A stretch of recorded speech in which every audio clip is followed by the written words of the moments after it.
हन्ताणं नमो सिद्धाणं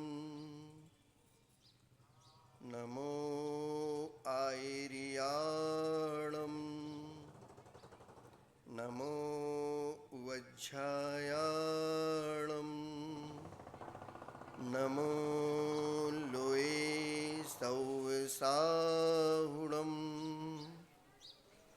अनंतानंद सिद्ध परमेष्टि भगवान की, देवादिदेव श्री आदिनाथ भगवान की, आचार्य भगवंत गुरुदेव विद्यासागर महामुनि राज की, ज्येष्ठ मुनिराज श्री विनम सागर मुनि महाराज की, पूज्य मुनिवर श्री निर्मल सागर जी, निसर्ग सागर जी, श्रमण सागर मुनि महाराज की, तीन कमनों कोटि महामुनि राजों की, पंचकल्याणक महामहोत्सव की।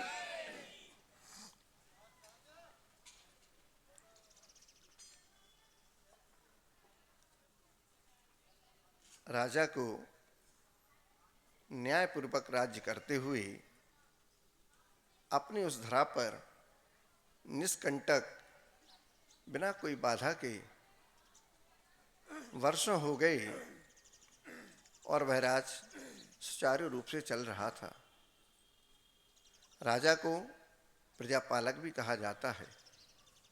जिस प्रकार एक बालक का पालक उसका पिता हुआ करता है, माता हुआ करती हैं, परिवारजन हुआ करते हैं, उसी प्रकार से नगर के, गांव के, आसपास के सारे राज्य के, जहाँ तक उसका राज्य का विस्तार है, उन सारी प्रजा का वह अपने पुत्र की भांति पालक अर्थात राजा पालन किया करता था।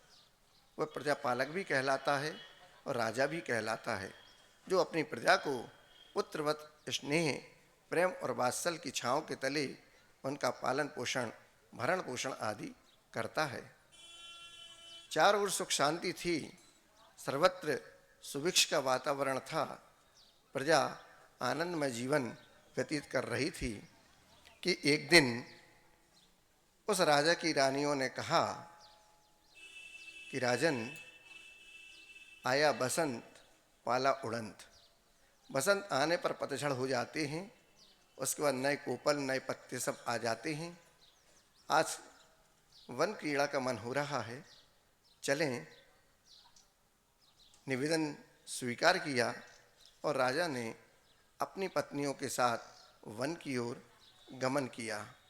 प्राकृतिक छटा को देखने, रूप सौंदर्य, कुछ प्राकृतिक जीवन जिए, प्रकृति के साथ में रहकर, ऐसा उनका मनोभाव था। और कुछ उसमें अपना वन क्रीड़ा के लिए वो चले जाते हैं। सरोवर, तालाब, नदी सब कुछ वहाँ देखते हैं, रहते हैं, क्रीड़ाएँ करते हैं, नहाते हैं आदि आदि। और जब इन सब से उनको मन भर जाता है, तब उसके उपरांत बाहर आते हैं और भोजन आदि करने लगते हैं। भोजन करने के पश्चात चर्चा चल रही थी, बैठे हुए थे सभी लोग। राजा अपने रानी के मध्य ऐसा सुशोभित हो रहा था जैसे कि मुकुट के भीतर जो कलगी लगी होती है ना, बगैर कलगी के मुकुट शोभायमान नहीं होता, लेकिन कलगी लग जाए तो मुकुट सोने पे सुहागा ऐसा शोभायमान होता है। ऐसे ही वह राजा रानियों के मध्य बैठा हुआ शोभायमान हो रहा था कि तभी सामने से एक दृश्य वह देखता है कि कुछ बंदर वहाँ पर आ जाते हैं। बंदर आकर उछल कूद करते हैं, कुछ भोजन सामग्री उनको मिल जाती है, खाते पीते रहते हैं। और बंदर के साथ उनकी अर्धांगिनियाँ भी होती हैं। तो वही एक बंदर और एक बंदरिये पर उसकी नज़र चली जाती है। राजा वहाँ देखता है कि बंदर और बंदरिया कितने प्रेम से एक दूसरे का आलिंगन भी कर रहे हैं, स्नेह से रह रहे हैं और अपना प्रेम प्रदर्शित एक दूसरे के प्रति कर रहे हैं। यह देखकर राजा को कुछ आनंद की अनुभूति होती है कि प्रजा के साथ साथ वन में रहने वाले प्राणी भी कितने प्रेम और स्नेह के साथ रह रहे हैं। थोड़ी देर बाद वह देखता है कि जिस बंदरिया के साथ वो बंदर था उसको छोड़कर बंदरिया थोड़ा सा यहाँ वहाँ हुई नहीं कि वह बंदर किसी दूसरी बंदरिया के पास पहुँच जाता है। अब वहाँ पर वह पहुँचा और देखा तो दूसरी बंदरिया के साथ रहकर वैसा ही स्नेह प्रेमालाप आदि वो करने लगता है। बंदरिया जब लौट के आती है और देखती है कि मेरा बंदर अर्थात मेरा पति, मेरा स्वामी मुझे छोड़कर किसी और के पास पहुंच गया है, तो वह यह बात सहन नहीं कर पाती है और वह रूठ जाती है। हमारी भारतीय संस्कृति, हमारे संस्कार मनुष्यों में तो बहुत अच्छे हैं, लेकिन साथ साथ पशु पक्षियों में भी, त्रियंचों में भी ये संस्कार देखने को मिल जाते हैं, मिला करते हैं। ऐसे ही वह बंदरिया, पूर्व भाव के कुछ संस्कार उसके पास थे, क्योंकि जिसको कहा जाता है कि बेटी अगर घर से विदा होती है तो डोली में जाती है और जब वह घर से बाहर निकलेगी तो अर्थी में वापस जाती है। ये भारतीय संस्कृति और संस्कार उन बेटियों के लिए कहा गया, बताया गया, जो शादी होने पर ससुराल जाती हैं तो डोली में बैठ के जाती हैं और जब वहाँ से बाहर होती हैं तो अर्थी पे होके बाहर जाती हैं। इसके बीच कोई रास्ता उनके लिए नहीं है, क्योंकि पर्यायगत उनके लिए संरक्षण की आवश्यकता हुआ करती है। बचपन में माता पिता, यौवावस्था में पति का साथ और वृद्धावस्था में बेटों के साथ उनका जीवन यापन होता है। पर वर्तमान की परिस्थितियां कुछ और ही दिखा रही हैं। आज की वो बड़ी बड़ी पढ़ाई, उसके हिसाब से आपका स्टेटस, उसके अनुसार आपका रहन सहन, उसके साथ साथ आपके स्वतंत्र विचार और आपकी स्वतंत्रता में बाधक ना बने तो एकल परिवार, सारे जो हमारे लिए शिक्षाएं मिला करती थी, बड़े बुजुर्गों के साथ रहने पर सामूहिक परिवार में रहने का जो आनंद आता था, पता ही नहीं पड़ता था कि बच्चे कब बड़े हो जाते हैं। माता के हाथ में बच्चा दिन में आता ही नहीं था। बच्चा रो रहा है, भूख लगी है, तभी माँ के हाथ में वह बालक या बालिका आती थी, अन्यथा पता नहीं कब चाचा चाची खिला दिए और उनकी जो भी मांग रहती थी उसकी पूर्ति कर दिया करते थे। पिता मांग नहीं सकता, बच्चे को खिला नहीं सकता, दिन में शर्म आती थी, दादा दादी से कैसे कहें। रात को जब कमरे में सोने जाते थे तब देखते थे कि बच्चा हमारा हाथ में आ गया। ये लालन पालन ऐसे हो जाया करता था सामूहिक परिवार में। आज किसी को बुलाते हैं तो सोचना पड़ता है कि भैया 4 दिन पहले से किसके भरोसे घर छोड़ के जाएं, किसके भरोसे दुकान में ताला लगा के जाएं, एक दिन को छोड़ नहीं सकते। और सामूहिक रूप से जब रहते हैं, न घर छोड़ना पड़ता, न मकान में ताला लगाना पड़ता, न दुकान छोड़ना पड़ती, पता नहीं कौन कब कहाँ चला गया और काम करके वापस आ जाता था। तो वो आनंद अलग होता है। पर वर्तमान में आज लिव इन रिलेशनशिप ये भी चलता है, ये भी सुनने और देखने में आता है, आप ही लोगों के माध्यम से पता चलता है। गांव में तो फिर भी बहुत अच्छे अभी संस्कार बचे हुए हैं, और नौगांव की तो बात ही अलग है। यहाँ के संस्कार, संस्कृति सीधे सरल लोग, बहुत अच्छे, मन को लुभाने वाले और दिल के साफ हैं, ऐसा हम लोगों ने अनुभव तो किया है। यहाँ पर वो हवा ना आए, भगवान से प्रार्थना करता हूँ। कहने के लिए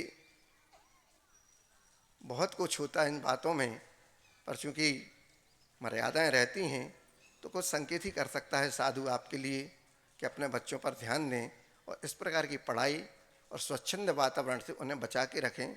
स्वतंत्रता तो दें, लेकिन एक मर्यादा, एक सीमा तक ही दें।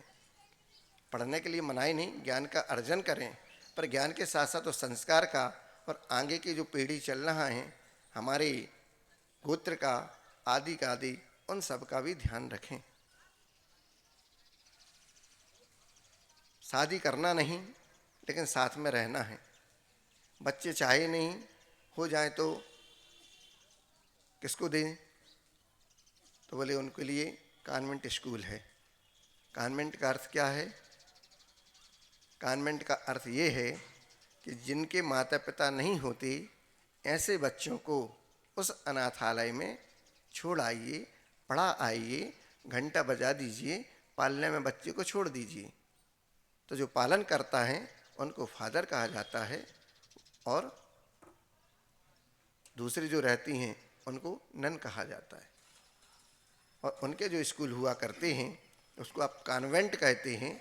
वहाँ पर कॉन्वेंट का अर्थ यही होता है कि जिन बच्चों के माता पिता नहीं होते, ऐसे बच्चों की पढ़ाई उन विद्यालय में, उन स्कूलों में हुआ करती है, जो अंग्रेजी के माध्यम के स्कूल हुआ करते हैं।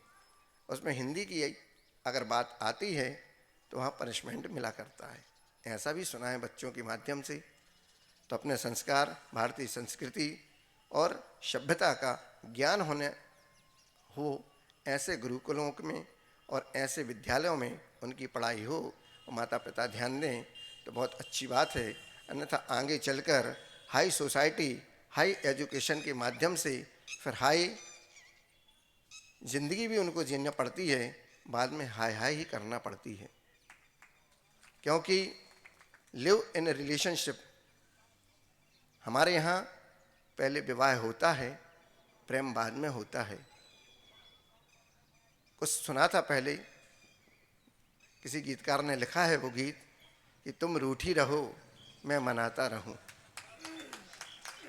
एक दूसरे को समझना, छोटी छोटी बात पर कभी किसी से नाराज हो जाना, तो वही प्रेम और स्नेह के माध्यम से एक दूसरे का रूठना मनाना होता था, और ज़िंदगी की गाड़ी उसी विश्वास के आधार पर बहुत अच्छी चला करती थी। पहले आप प्रेम कर लेंगे, विश्वास कब करेंगे पता नहीं चलता, शादी होगी तो लड़ाइयाँ तो होंगी, क्योंकि हमें एक दूसरे की कमी भी मालूम है। और मैं थोड़ी आया था, आप आए थे, तो मैं क्या किसी से कम हूँ? तो वो कहता मैं भी क्या किसी से कम हूँ? दोनों कमा रहे हैं, तो कौन त्याग करेगा, कौन एक दूसरे के प्रति समर्पित रहेगा? तो ज़िंदगी की गाड़ी में ब्रेक तो लगना ही लगना है। और हमारे यहाँ की जो भारतीय संस्कृति सभ्यता हमें सिखाती है कि अर्थी और डोली दो चीज़ें उस माँ बेटी के साथ जन्म होते ही लग जाया करती हैं, क्योंकि दो कुल की कीर्ति को तो उनको बढ़ाना ही है। एक माता पिता के कुल की, और दूसरे जिस कुल में जाएंगी शादी होकर विदा होकर, उस कुल की कीर्ति को भी वो बढ़ाने वाली हुआ करती हैं। और इन दोनों की कीर्ति से भी बड़ी एक कीर्ति और हुआ करती है, जिसको कहते हैं गुरुकुल की कीर्ति, गुरु की कीर्ति। उस संयम को धारण कर लेंगे तो न ससुराल जाएंगी, न मायके में रहेंगी, जहाँ गुरु कहेंगे वहाँ रहेंगी, और उस गुरुकुल में जाकर भी अपने गुरु की कीर्ति को बढ़ाएंगी, अर्थात धर्म के साथ, संयम के साथ अपने जीवन को यापन करेंगी।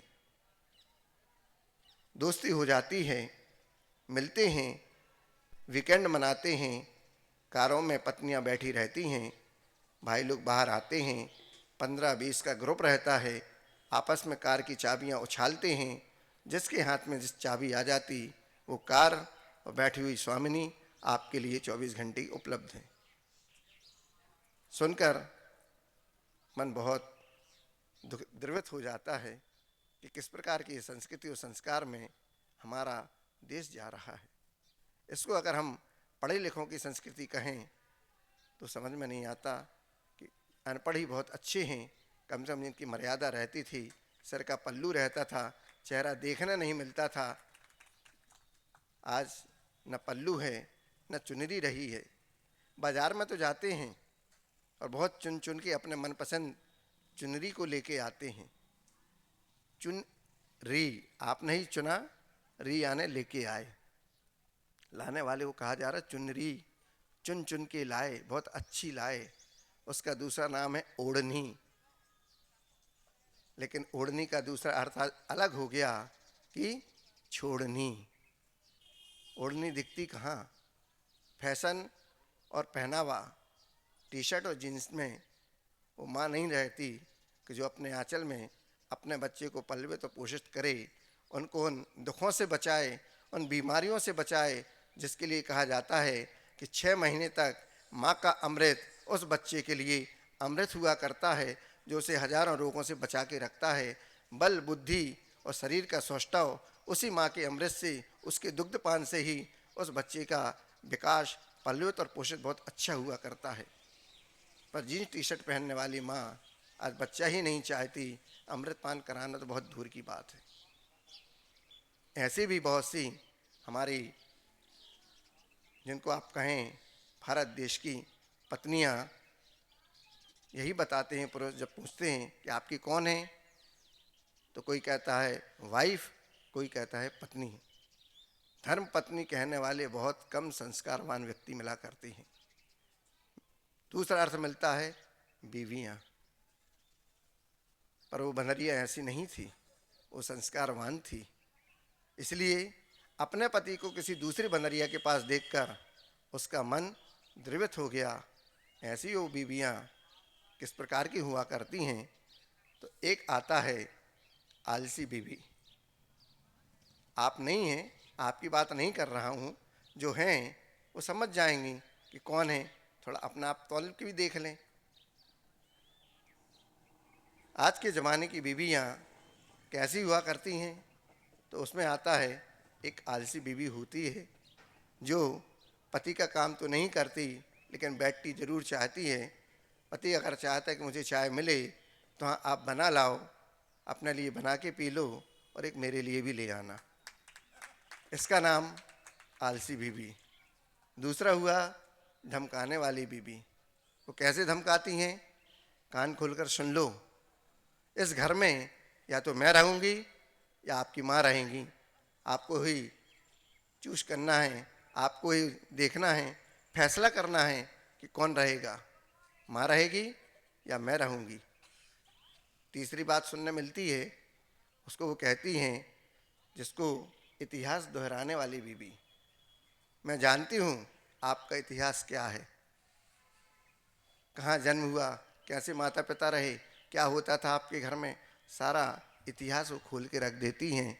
आपका खानदान कैसा है मैं सब जानती हूँ। तो आने के बाद ही तो जाना ना, पहले जान जाती तो नहीं आती। जब नियोगी बन गया, अब क्यों धमका रही हैं, लेकिन धमकाना भी हमारा कर्तव्य है। जैसे धमकानी बे वाली बीवी मिल गई उनको। चौथी होती है भविष्य के पसंद को करने वाली बीवी।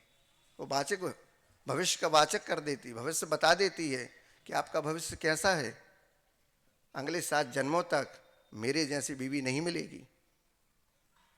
ये भी धमका रही है। क्यों, वर्तमान में अच्छी नहीं मिली क्या? उनके लिए आप अच्छी हैं, आपके लिए वो अच्छे हैं, तभी तो नियोग बना। लेकिन अब उसमें भी आप किसी दूसरे को देख कर कहते हैं कि मेरी जैसी बीवी आपको 7 जन्मों तक नहीं मिलेगी। ये धमकाने वाली बीवी हो गई। फिर आती हैं भ्रमित बीवी। तुम आदमी हो या पजामा हो, यह भी सुनने मिलता है। तो ये भी फर्क नहीं पड़ता कि पजामा किसको कहते हैं और आदमी कौन होता है। दूसरा और मिलता है सुनने, जिसको कहते हैं अपने स्वार्थ को सिद्ध करने वाली बीवी। वो स्वार्थी बीवी क्या कहती है कि जो मायके से सामान मिला, जो भी उसके लिए उपहार मिला, माता पिता ने दिया, साड़ी आदि दी, तो वो कहती हैं कि ये साड़ी मुझे मेरी माँ ने मुझे पहनने को दी है, ना कि आपको अपनी बहन को देने के लिए दी है। अगर आपके कुछ वस्त्र किसी दूसरे के काम आते हैं, उसको देने में कोई खुशी मिलती है, तो हम उसमें भी अड़ंगा लगा देते हैं, कह देते हैं कि आपने तो आज तक ला के दी नहीं, और मुझे मेरी माँ ने जो दी उसको भी आप दूसरे को देना चाहते हैं। तो आपको आपके पति के प्रति उनकी इच्छाओं का, उनके त्याग का, उनके समर्पण का क्या मूल्य रहा? अपना स्वार्थ सिद्ध करना है तो क्या इसके लिए इस घर में आ पाए? ये सोचना है हमें भी, क्योंकि त्याग और समर्पण के आधार पर ही विश्वास जमा करता है, और जो विश्वास हुआ करता है उसी के आधार पर गृहस्थी की गाड़ी एक दूसरे के विश्वास पर ही चला करती है। उसके बाद आता है शक की, जो शक करती है अपने पति के ऊपर। ऐसी हुई पत्नियां, मेरी कौन सी स्वतंत्र से अब बात कर रहे हैं, फोन पे बात हर के हाथ में है, थोड़ा भी बात हुई नहीं, कुछ भी शंका कर ली, शक कर लिया, तो सीधा बोलती हैं कि कौन और है बाहर, कौन सी सौतन है जिससे आप बात कर रहे हैं। तो आपको अपने पति पर विश्वास नहीं है, तो आपकी गृहस्थी की गाड़ी में कहीं न कहीं तो ब्रेक लगेगा। अर्थशास्त्री बीवी हुआ करती है, वो भी कौन से कुबेर का खजाना आपने मुझे लाके दे दिया, आप रोज रोज मांग करते हैं, आज मुझे भोजन में ये बना देना, ये मुझे भोजन में ये खिला देना। तो चिल्ला के कहती हैं कि कौन से कुबेर का खजाना आपने लाके मुझे दे दिया, तो बार बार मांग करते हो, पनीर की सब्जी में रोज खिला दूं, कहाँ से बना के दे दूं, लाके दिया है कभी मुझे? तो इस प्रकार के उलाहने भी दिया करती हैं। ये भी गृहस्थी की गाड़ी में ब्रेक लगाने के लिए पर्याप्त हुआ करता है। तो अपने उस वाक्य को भी सुधार लें, ताकि इस प्रकार का अनर्गल प्रलाप घर में ना हो, जिसके द्वारा हमारी गृहस्थी की गाड़ी में ब्रेक लगे। जो हंसते हुए मुस्कुराते चेहरे हैं वो किसी अखाड़े में तब्दील हो जाएं।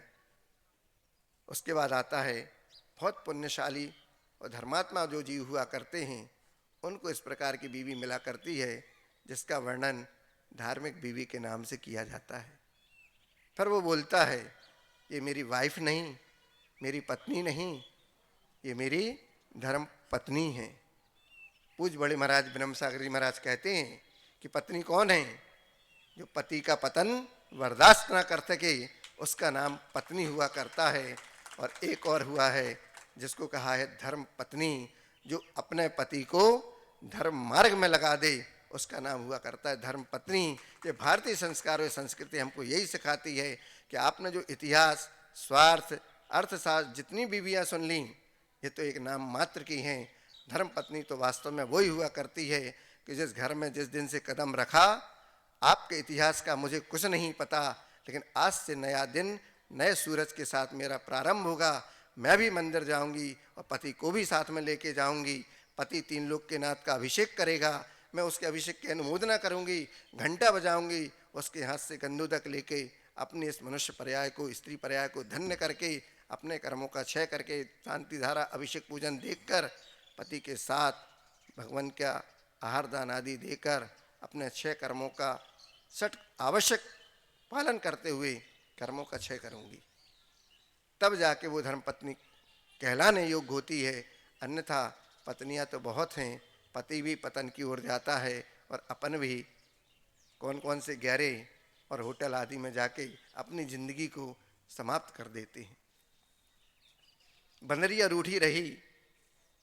वापस जब आता है बंदर और देखता है कि मेरी बंदरिया मुझसे नाराज हो गई, रूठ गई, मनाने का बहुत प्रयास करता है, नहीं मानती है, तो अंतोगत्वा एक प्रयास वो करता है और बंदरिया के सामने जाकर ऐसे लेट जाता है जैसे उसका प्राणांत हो गया हो। शरीर में कोई हलन चलन नहीं। बंदरिया आती है, कितनी देर तक रूठी रहेगी, देखती तो रहती है। देखा मेरा पति भूमि पर पड़ा है, कोई हलन चलन नहीं है। जाती है पास में, डरती है, हिलाती है, उसके शरीर को सहलाती है, आलिंगन करती है, स्पर्श देती है, आदि आदि। जब कुछ नहीं होता, कुछ समय बाद बंदर सोचता है कि अब बंदरिया रास्ते पे आ गई। अब वह धीरे से चेतन लाता है, अपनी चेतना को जागृत करता है और शरीर को हिलाते हुए उठकर बैठ जाता है, जैसे कि कुछ हुआ ही ना हो। बंदर को इस अवस्था में देखकर बंदरिया के प्राण वापस आ जाते हैं, क्योंकि रूठी तो मैं थी, लेकिन वो चला गया तो मेरा 16 श्रृंगार समाप्त हो जाएगा। 16 श्रृंगार किसके लिए किया जाता है? अपने पति के लिए तो किया जाता है। जब वो ही नहीं रहेगा तो मेरा श्रृंगार किस काम का? इस प्रकार वो बंदरिया भी सोचती है और यहाँ पर हम भी सोचते हैं। दोनों जगह घटाना उसको। बाद में बंदर उसको कुछ क्षमा याचना भी करता है, लेकिन बंदरिया तो रूठी थी। फिर वो एक प्रयास करता है, जाता है और एक आम के पेड़ से बहुत अच्छा फल तोड़कर लाता है। आम का फल तोड़कर लाया और बंदरिया को दे दिया। बंदरिया को दिया, बंदरिया ने उस फल को देखा मीठा था, अच्छी सुगंधी आ रही थी कि बनरिया जैसी उसको खाने को होती है कि सामने से उस बाग का माली आ जाता है और वह लाठी हाथ में लिए रहता है। लाठी को लेकर बनरिया के पास जाता है, उसको लाठी से डराता है और आम का फल वापस छीन लेता है। इतना यह देखना सारा प्रसंग जो राजा देख रहा था, उसको वहीं से अपने मन में वैराग्य उमड़ आता है। वह देखता है कि यह संसार भी विचित्र है। जो पहले राग रंग में डूबा था, अब वह संसार की असारता का चिंतन कर रहा है कि देखो, हमारी जिंदगी इस बंदर के जैसी ही तो है। हम भी किसी का राज्य छीनकर अपने को राजा बनाते हैं। चक्रवर्ती भी 60,000 वर्ष तक चक्रवर्ती की दिग्विजय यात्रा करता है, अंत में वह कहाँ जाता है? 12 भावना में भी हम पढ़ते हैं, कहाँ गए चक्री जिन जीता, भरत खंड सारा, और कहाँ गए वह राम लक्ष्मण जिन रावण मारा। सारी चक्रवर्ती की दिग्विजय यात्रा होने के बाद भी न चक्रवर्ती रहे, न राम रहे, न लक्ष्मण रहे, न रावण रहे। सबकी गति यहाँ से जाने की है। संसार की असारता का इससे बड़ा उदाहरण और क्या हो सकता है? हम किस मद में फूल जाते हैं। हम दूसरों को तो ले जाते हैं, यात्रा में भी जाते हैं और उनको वहाँ पर अग्नि संस्कार करके वापस आ जाते हैं। उसके बाद उस व्यक्ति की स्मृतियों को याद तो करते हैं कि अच्छा था व्यक्ति, उसके कार्यों को याद करते हैं, लेकिन जीते जी कभी पूछा भी तो है कि भैया आप कैसे हैं? और ये मत सोचना कि हम उस व्यक्ति को उसका संस्कार करके आए। वो व्यक्ति भी जाते जाते हमें अपना असली स्थान दिखा के जाता है कि आज मैं आया हूँ, कल आपको भी यहीं पर आना है। चेत सत को तो चेत जाना, अंत में स्वर्ग मिलेगा। नहीं चेत पाए तो नीचे तो ही जाना। अधोगति से आए और अधोगति में ही मिल जाना। अपनी गति को सुधारना है तो देवशास्त्र गुरु की शरण को स्वीकार करना, सत्कार्य करना, दया करुणा का अपने जीवन में अवधारण करना, ताकि कोई आपके ऊपर उंगली ना उठा के कह सके कि वो व्यक्ति ऐसा था। जाने के बाद लोग आपके कार्यों को याद करें, तब मानना कि मेरा जीवन सार्थक हुआ। वरना कहने वाले तो यही कहते थे कि जब तक जिया व्यक्ति ने परेशान करके रखा था, अच्छा है चला गया। तो हमारे जीवन से किसी दूसरे को परेशानी ना हो, दूसरों का जीवन अच्छा बने, इस प्रकार का हम उनका सहयोग और सत्कार्य करके अपने जीवन को भी रोशन कर सकते हैं। दूसरों के लिए स्मृति बने ना बने, लेकिन अपने जीवन का सुखद आचरण के द्वारा अपने जीवन को हम बहुत ही अच्छा बना सकते हैं। और उसी जीवन को अच्छा बनाने के लिए हम प्रतिदिन इस भगवान की वाणी सुनने को एकत्रित होते हैं, भगवान के मंदिर में जाते हैं। उनको देखकर उनकी अनुभूति अपने को मिले, उनके गुणों की प्राप्ति हमें हो, ऐसी हम भावना भाते हैं। इस प्रकार का वह चिंतन करते हुए राजन जब अपनी राजमहल में वापस लौटा और अपनी रानियों के बीच बैठकर कहता है कि मेरे मन में अब इस संसार के प्रति उदासीनता है। मैं अपनी पर्याय को धन्य करना चाहता हूँ, तो मैं मुनि दीक्षा लेना चाहता हूँ। इतना कहना था कि रानियों ने अभी उस राजन के उस संवाद को सुना और उसकी अनुमोदना स्वीकार दे दी। उन्होंने कहा कि आपके सुख दुख में हमने सबने साथ निभाया है। आप मुनि दीक्षा लेंगे तो हम भी आपके ही उस मार्ग का अनुसरण करेंगे, और हम लोग भी जब आप ही नहीं रहेंगे तो हमारा रहना किस काम का। तो वो भी राजमहल छोड़कर आर्यिका दीक्षा को धारण कर लेती हैं, और यहाँ पर यह राजन मुनि दीक्षा को धारण कर लेते हैं। आगे चलकर दोनों अपनी पर्याय को धन्य करें, मुनि बनकर मोक्ष को प्राप्त करें, और आप सब भी अपने जीवन में संयम को धारण कर कर अपने जीवन को मंगलमय बनाएं।